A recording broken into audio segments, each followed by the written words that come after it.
इतना कह सकता हूं कि अगर बीजेपी होती हाँ। तो इस देश का विभाजन नहीं हो सकता था। डीएनए रघुवर का है, डीएनए यदुवर का है।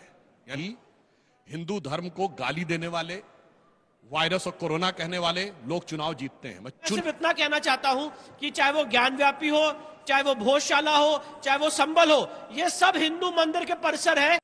जय हिंद दोस्तों, आपका पुनः एक बार मेरे वीडियो न्यूज चैनल संगम की आवाज में स्वागत है।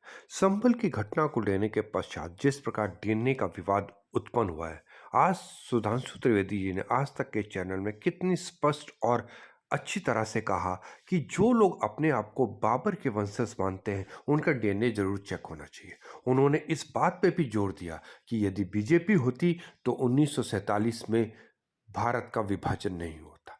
आपसे आग्रह है, वीडियो देखने से पहले वीडियो को लाइक करें, शेयर करें, सब्सक्राइब करें। आइए वीडियो देखते हैं। तो सुधांशु त्रिवेदी जी, अब हम सबको अपना डीएनए टेस्ट कराना होगा। और आप लोग मतलब कह क्या रहे हैं मुख्यमंत्री योगी आदित्यनाथ? अयोध्या है, संभल है, संभालना आप ही को है।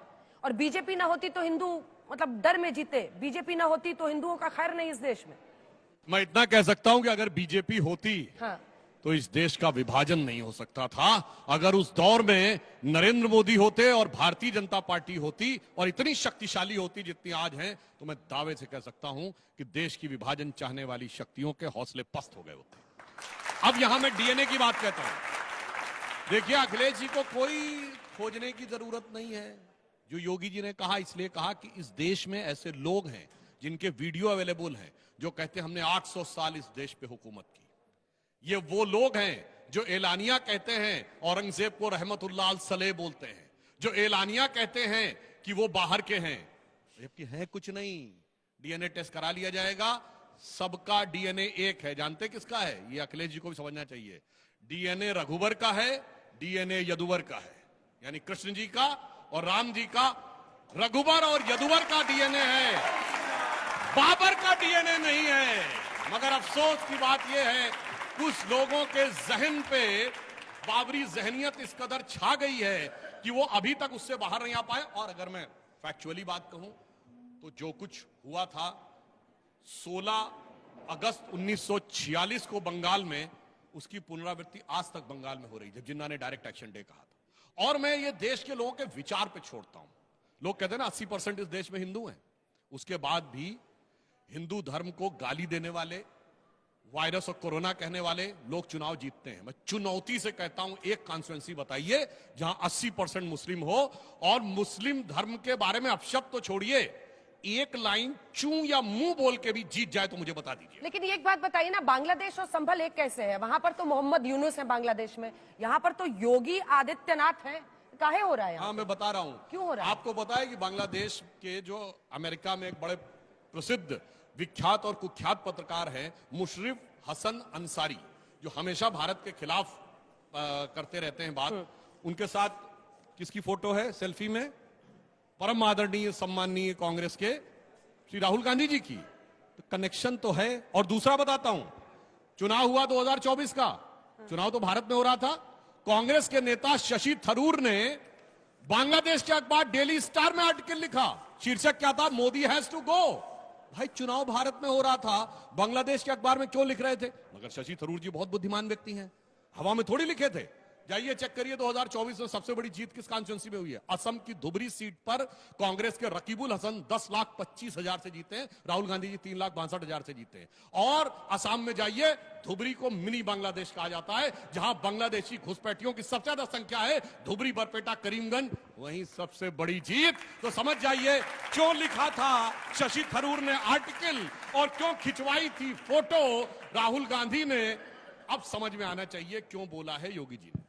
अनुराग जी, हिंदुत्व का जो आक्रामक रूप योगी आदित्यनाथ ने धारण किया हुआ इन दिनों, बटेंगे तो कटेंगे से लेकर बांग्लादेश, डीएनए, जिन्ना का जिन, ऐसा लगता है कि अखिलेश यादव बस उसका जवाब देते फिर रहे हैं हर जगह। पहले बटोंगे तो कटेंगे के 10 उन्होंने नारे गढ़े, उसके बाद से अब ये जब वो कह रहे हैं तो कह रहे हैं हमारा डीएनए टेस्ट करा लीजिए। उनकी क्या स्ट्रैटेजी है काउंटर करने की? वो तो चाहते हैं कि हिंदू एकजुट हो, जाति पर ना बटे, उनको वोट मिले, वो सीट जीते।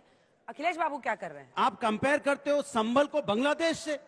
संभल हिंदुस्तान का हिस्सा है, संविधान ने अधिकार दिया है, यहाँ का हर व्यक्ति हिंदुस्तानी है और उसका बराबर का अधिकार है। कोई व्यक्ति चाहे संभल का रहने वाला हो चाहे नोएडा का रहने वाला हो, उसको उतना ही अधिकार संविधान ने दिया है जितना और लोगों को है। आप उसको कंपेयर बांग्लादेश से करना चाहते, क्यों पता है? क्योंकि ये रोजगार पे नहीं बात करना चाहते। वहां छात्र धरना देता रहता है यूपीएससी के सामने, लगातार मांग करता रहता है यूपीपीसीएस के सामने, तो लाठियों से दौड़ाते हो। आज बिहार में भी धरना दे रहा है स्टूडेंट, उसकी लाठियों से स्वागत करते हो।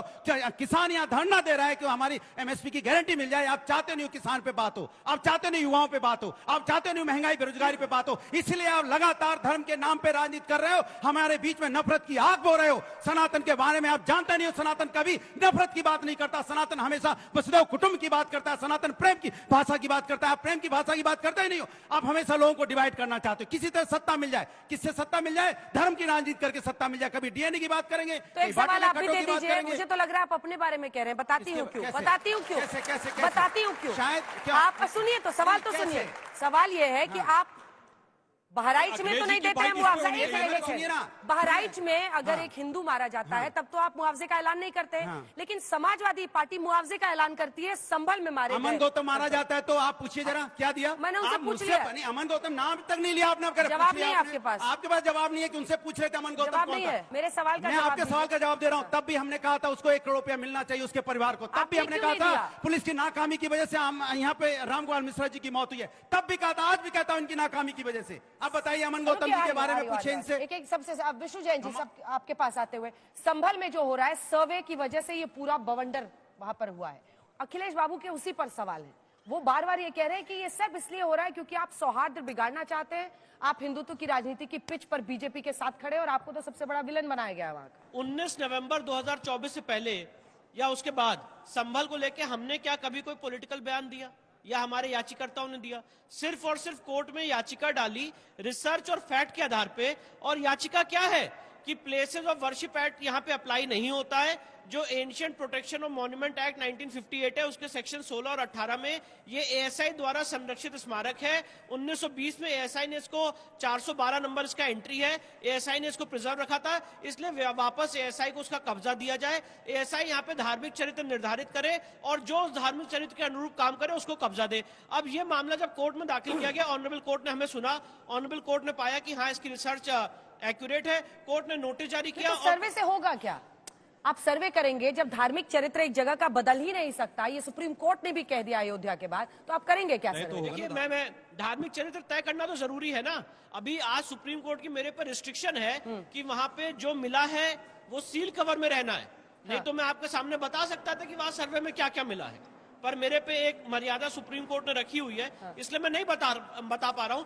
पर मैं सिर्फ इतना कहना चाहता हूं कि चाहे वो ज्ञान व्यापी हो, चाहे वो भोजशाला हो, चाहे वो संबल हो, ये सब हिंदू मंदिर के परिसर है जिसको गलत ढंग से जब धार्मिक चरित्र बदला ही नहीं जा सकता तो जानकर क्या होगा? यही तो कह रहे हैं ना कि सर्वे चिंगारी है। मैं एक मिनट समझा रहा हूँ। क्या करेंगे? देखिए आपको पहले सनातन कॉन्सेप्ट समझना पड़ेगा। तो नमाज पढ़ी जा रही है, आज वारिस भाई हो रहा है ना, गलत हो रहा है। आज वारिस भाई क्या कहते हैं हमेशा, once a mosque always a mosque. उसी तरह से सनातन शास्त्रिक नियम भी है, once a temple always a temple. अगर एक बार किसी जगह मंदिर की स्थापना हो जाती है तो समय के अंत तक रहती है। आप वहां पे गलत ढंग से घुस के नमाज पढ़ ले, उससे वो कभी मस्जिद में कन्वर्ट नहीं होती है। और ये इस्लामिक लॉ के आपको नहीं लगता बैकलैश होगा अगर कल को इस तरह की बात की जाती है कि नमाज नहीं पढ़ सकते? अच्छा तो आप मुझे बताइए, अभी सर्वे पर तो आपने देखा कितनी पत्थरबाजी हुई और क्या हिंसा हुई। जब मैं आपको एक बड़ा इंटरेस्टिंग बात बताना चाहता हूँ। हाँ। जब इलाहाबाद हाईकोर्ट राम मंदिर का फैसला देने जा रही थी 30 सितंबर 2010 में, आपको आज से 14 साल पहले ले जा रहा हूँ, सुप्रीम कोर्ट में याचिका आ गई और कहा कोर्ट को रोक दीजिए, फैसला ना दे, नहीं तो कम्युनल हार्मनी बिगड़ जाएगी। सुप्रीम कोर्ट ने कहा नहीं, रूल ऑफ लॉ इस देश में प्रिवेल करता है और कोर्ट को अपना फैसला देना पड़ेगा। एक बार वारिस भाई इस पर जल्दी से रिस्पॉन्ड कीजिए। क्यों डराना है? अगर सर्वे होगा, कोर्ट के ऑर्डर से होगा, तो क्यों ये डर रहे कि पत्थरबाजी हो जाएगी? डराने के लिए है क्या? खौफ है? डर ये बात का अंजना जी भी देखिए, 6 दिसंबर 1992 को भी बराबर 32 साल हो गए। किस तरह से चीटिंग कॉन्स्पिरेसी के जरिए हमारी बाबरी मस्जिद को शहीद कर दिया गया है। आप हम देश कभी भूला नहीं है इस बात को। और इनकी आस्था है, मेरी भी आस्था है कि एक बार मस्जिद थी है ता कयामत तक रहेगी। मेरी भी आस्था कर एक चीज आज दुनिया भर पूरे देख रहे, क्योंकि सुप्रीम कोर्ट ने अपने जजमेंट में भी ये साफ निश्चय कहा था कि वहां पर आज तक कोई ऐसा प्रमाण नहीं मिला है कि किसी मंदिर को तोड़ के मस्जिद बना दी गई है, लेकिन दुनिया ने आज एक चीज देखा है कि वाकई में एक मस्जिद को तोड़ के मंदिर जरूर बनाया गया है वहां पे लोग ने। अभी भी मंशा इंटेंशन यही है, अगर देश 92 के एरा में नहीं जाए, इसलिए तो प्लेसेस ऑफ वर्शिप एक्ट लाया था। प्लेसेस ऑफ वर्शिप एक्ट लाने की मंशा एक ही थी, साफ सिंपल सरल, कि आगे से अपने देश में गंगा जमुनी सुप्रीम कोर्ट ने ऐसा बनी कहीं रहे, नहीं कहा है, हिंदू वारिस भाई। मुसलमान के आप बीच में सुप्रीम आगे कोर्ट कोई को गलत प्रॉब्लम मत ना हो। कोट करिए। इस एक मिनट में सुप्रीम कोर्ट को गलत मत कोट करिए। इसीलिए सुप्रीम कोर्ट ने कहा है वहां पर नीचे जो स्ट्रक्चर मिला है वो नॉन इस्लामिक है और 14 सुनिए सर, मैं आप मिले। खामोश बैठा, सुनिए 10 सेकंड। ज्ञानवापी पे है, वसू खाना हमारा सील कर दिया, अब संभल के अंदर आपको सर्वे करने की क्या जरूरत ज्ञानवापी में है? आपने शिवलिंग कहा है, एएसआई प्रोटेक्टेड उसको मॉन्यूमेंट तय है। करा लीजिए। अरे वो एएसआई का भी जो वारिस भाई, मैं आर्गुमेंट आपसे हो चुका था निवेदन कर रहा प्लेसेस ऑफ हूं। वर्शिप के टाइम पे, ज्ञानवापी में शिवलिंग कोई है, जरूरत नहीं फाउंटेन थी। है, आप गए इसको 19 को तय करा सर्वे लीजिए। किया। संभल, अयोध्या, बांग्लादेश, डीएनए एक है, क्या है ये? योगी जी क्या बता रहे हैं? देखिए अंजना जी, पहली बात तो ये है कि डीएनए दो तरह के होते हैं, एक होता है बायोलॉजिकल, एक होता है इमोशनल। हाँ, थोड़ा ऊंचा तो जो डीएनए की जो डीएनए का जो बहस हो रही है, तो मुझे लगता है कि भावनात्मक भी एक डीएनए होता है, जो जिसे विचारधारा भी कहते हैं। तो मुझे लगता है योगी जी जो हैं उस विचारधारा पे बात कर रहे हैं, बायोलॉजिकल डीएनए की बात नहीं कर रहे हैं, नंबर एक। दूसरी बात, संभल, बहुत गंभीरता से आप बहस करा रही हैं, बहुत ही इंपॉर्टेंट इशू है। संभल एक बहुत ही पौराणिक और ऐतिहासिक स्थल है, क्योंकि हमारे शास्त्रों में यह लिखा है कि भगवान का अंतिम अवतार संभल की पावन धरा पे कल्कि के रूप में अवतरित होगा, ये लिखा है। श्रीमद् भागवत के 12वें स्कंद का मैं श्लोक पढ़ के सुनाता हूं कि संभल ग्राम मुखस्य ब्राह्मणस्य महात्मना भवने विष्णु यशस्य कल्कि प्रादुर्भविष्यति। तो ये बड़ी उद्घोषणा है कि संभल में भगवान का अवतार होगा। तो नंबर क्या एक, किया जाए? मतलब नंबर एक, सुनिए, करे क्या वहां? मैं बताता हूं क्या करना है। कुछ नहीं करना, अभी सब अपने आप हो जाएगा। जहां भगवान आता हूं सब अपने आप ठीक हो जाता मस्जिद है। रहने दो। नहीं, मैं ये नहीं कह रहा। अब दूसरी, यही है। ना, अरे भाई मस्जिद वारिस है तो भाई, मस्जिद रहने दो, नमाज वारिस भाई होने मेरी दो, बात होने सुनो, दो, वारिस सब भाई बंद मेरी करो। बात, अंजना जी बहुत गंभीर विषय, वारिस भाई बहुत गंभीर विषय। जिस तरह अयोध्या भगवान श्री राम की अवतरण स्थली है, जन्मभूमि है, मथुरा भगवान कृष्ण की जन्मभूमि है, उसी तरह संभल भगवान के होने वाले अवतार श्री कल्कि की जन्मभूमि है, अवतरण स्थली है। ये हमारे पुराण में लिखा है। विष्णु जैन ने तो आज दावा पेश किया है, ठीक है, मैं आज हूं, कल आप हैं, परसों नहीं रहेंगे, हम नहीं रहेंगे एक दिन, लेकिन जो इतिहास है वो कभी नहीं मिटता है, और जो शास्त्र हैं वो नहीं मिटेंगे, शास्त्र हमेशा रहेंगे। अब हम ये नहीं कहते, सुनिए, सनातन में मस्जिद तोड़ के मंदिर बनाने की अनुमति नहीं है, लेकिन इस्लाम के अंदर भी मंदिर तोड़ के मस्जिद को जायज नहीं ठहराया गया है। किसने बनाया बताइए मेरे को? आप बाबरनामा लेके अंसार रजा साहब, 1529 अंसार रजा 2024 में आप बता रहे हो अंसार सब रजा बातें। साहब, इसका जवाब दीजिए। शेर नज करता हूं सुधांशु त्रिवेदी जी को हाँ। कि कब बांटना है, कौन कहां काटा जाएगा, कब बांटना है, कौन कहां काटा जाएगा, वाकिफ हैं लोग आज के हाकिम की चाल से। इस पे ताली नहीं बच सकती, मैं जानता हूं। दूसरी बात, अभी वर्शिप एक्ट की बात चल रही है, सर्वे की बात चल रही है। अंजना जी, आपका चैनल पूरी दुनिया में बहुत मोहब्बत से देखा जाता है।